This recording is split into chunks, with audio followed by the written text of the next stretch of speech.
And I think it's good to break your routines from time to time. I am a routine guy, but I push myself to suddenly travel. Hello everyone, we're here at the Under 30 Summit happening in Laguna. My name is Tamima and this is Anass Bukhash. You know him from AB Talk, serial entrepreneur, mentor, interviewer, all of it. Hi Anass. Hello. How are you really? I have to ask.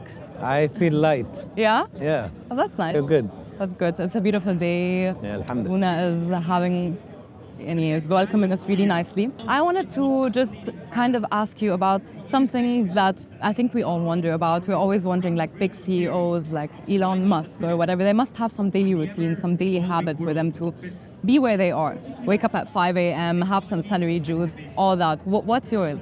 I'm a very routine guy. I honestly don't know where it came from. Maybe my father's quite organized. Maybe a bit of it is genetic. But my routine at the moment is I usually wake up around 9. I'm not a early morning. Not 5? No, I'm not the 5 a.m. club. Okay. So around 9, because I sleep very late. I sleep on average 2 to 3 a.m. Okay. Because it's the only time we'll reach the night. So we'll start from the morning. Wake up at 9-ish, 9:30. No breakfast. Green juice.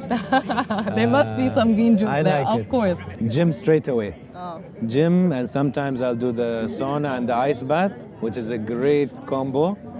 And I'm working on my phone during that, and then I have lunch around 12.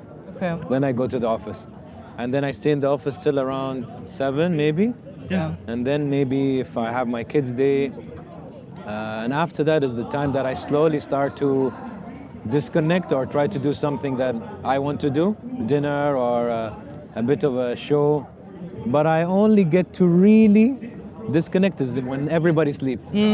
I don't get the noise. Okay. I love the night. Like I try to do the morning thing, but I love the night. I love بالعربي نقول السكون.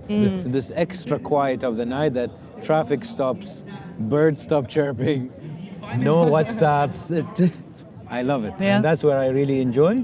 And then I sleep. I agree. Like you would say you're more of a night owl than a morning person. Yeah, more, yes. I feel like I almost have the same routine, but in the sense that I'm trying to shift it to the 5 a.m. club. You know Because what I we're peer pressured with the books and Yes. all of that to do it. Exactly. As long as you use your day, I am against people who wake up extremely late. Yes. Like 11, 12, 1. That for me would be very depressing. Yes, it I is. would miss so many important hours. So I think there is a middle, and so far this is my middle. Yeah. Yeah. Does that somehow make your mental well-being? Is this like something essential that if this is routine-wise not happening daily, will that affect you in your mental routine? If you don't hit the gym, if you don't have your green juice, if you don't have all that, is that something that would negatively affect your mental health? I haven't stopped it, so I don't know. Oh, we should try tomorrow and get him for another interview. But look, when I travel, my mind shifts a bit. I have to adapt. And I think it's good to break your routines from time to time. I am a routine guy, but I push myself to suddenly travel or suddenly do something a bit spontaneous, which is not natural to me. Yeah. But it's healthy. And then you come back and you reconnect or recycle your system. Yes. But would it play? Maybe. I think on the long run, if I don't exercise, for sure. Yes, but like daily breaks is not a... Speaking of mental health and as being such a high-profile person, what is something that, like in this industry, everything affects us very heavily, and comments, social media, there's a lot of negative energy that can sometimes surround us if we don't take care of it.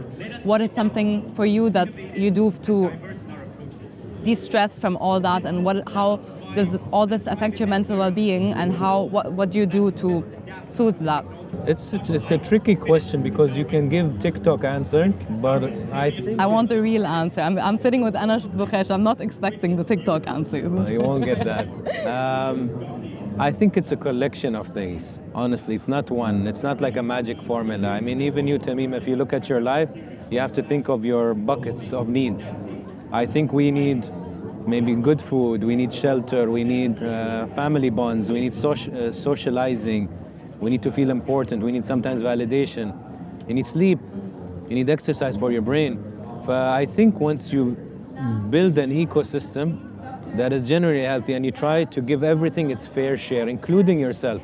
And something that I like to do is sometimes when I reach home, before entering the house, I go for a walk alone in the neighborhood without my phone. Even if I do 2 rounds. Yes. I just like it. And it's a disconnect because phones can give you anxiety. 100%. Notifications can give you anxiety. Browsing social media, which I don't do, I notice So much people do. comparing. It's extreme waste of time in most cases. I'd say 90% because your brain, whether you're aware or not, you are comparing. They're in Maldives, you're at home.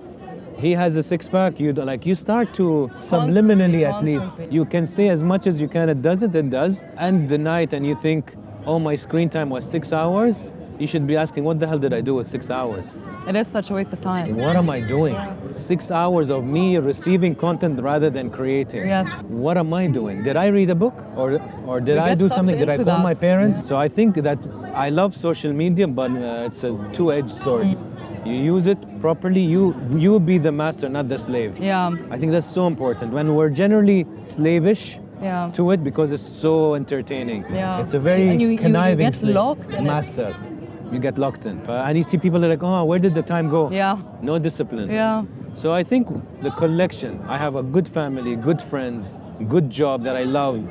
So it's healthy. I agree 100%. I do agree that social media for me, I try to only enter it once or twice a day, but that once or twice can sometimes end up in 2 or 3 hours. So it is a, You want to hear something crazy? tell me. I'm not the expert, but I'll tell you from the little that I learned. For your dopamine, there are two parts in your brain that are responsible for your dopamine Receptors. secretion or receptors, right? And notifications, likes, comments, views, they activate your dopamine. I read about this. And when you overactivate your dopamine, you desensitize your two receptors in your brain. And if you desensitize them, you start to get chewed down and depressed. So social media has a direct very correlation with depression and anxiety and paranoia. It's not a myth. Yeah, it's fact. It's your receptors overused, so you don't enjoy anything anymore. Everything is short-term happy in that sense that you crave these bites, these crumbs of happiness, even with chocolate, with sugar in general, that in a sense we crave something that'll give us a 5-minute happiness and we'll be so high from it, and then we Down. literally. Amazing. Thank you so much for being here today, and it's been a Appreciate it. pleasure talking to you. Thank you. Appreciate it. All right.